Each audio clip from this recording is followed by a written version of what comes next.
First of all, just you are on the way to start. የማንን መጀመሪያ እንፈልጋለን? ዋይችን እንፈልጋለን። የዚች ስለዚህ የዚችን ስንፈልግ ምንድነው የምናደርገው? ሁለት ስኩዌር ሲደመር ዋይ ስኩዌር is equals to this one። ስለዚህ solution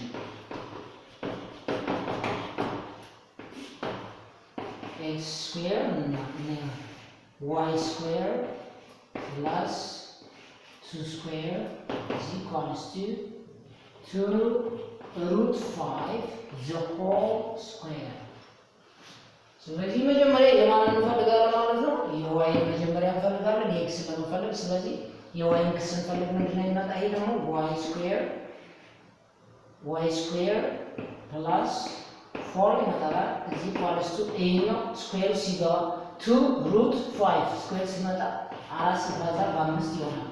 ስለዚህ እቺኛዋ ስንት ትመጣለች? y square plus 4 is equals to 20 y square ስንት ይመጣል ማለት ነው? y square is equals to 20 ሲቀንስ 4 ስንት ይመጣል?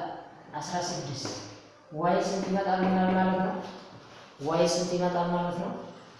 4 የy ዋጋ 4 ተገኘ ማለት ነው።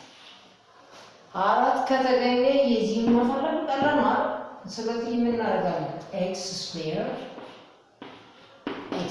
is equals to ወይም ደግሞ x square is equals to 4 square plus ስንት ነው? 4 square is equal plus what?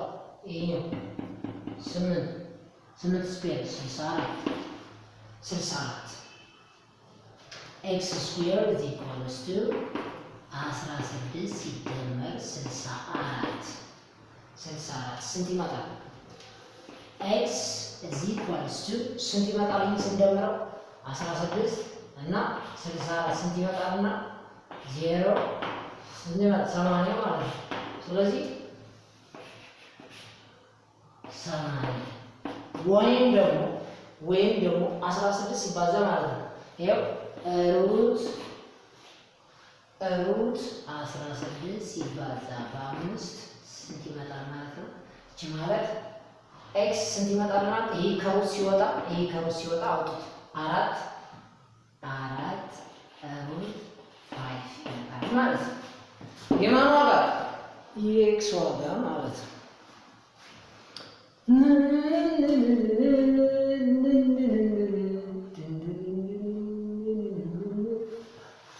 You can just do it by your own practice makes perfect. Do it. ላንተ ነው ላንቺ ነው። በደንብ አንድ ነገር ሲጀምሩ በደንብ ፕራክቲስ አድርጉት። ፕራክቲስ makes perfect።